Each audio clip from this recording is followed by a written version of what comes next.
করবেন।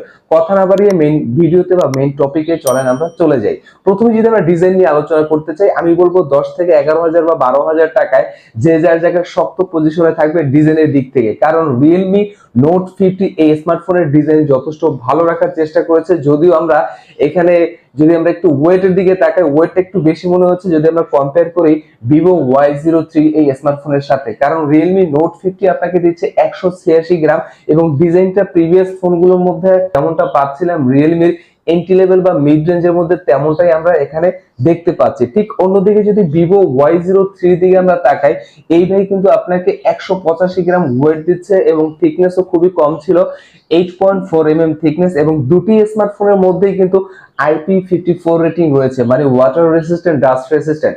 সো এই প্রাইস পয়েন্টে ডেফিনেটলি ডিজাইন এবং IP54 রেটিং যথেষ্ট প্রশংসার দাবি রাখতেই পারে। আর যদি একটু ফ্রন্টে আমরা চলে যাই,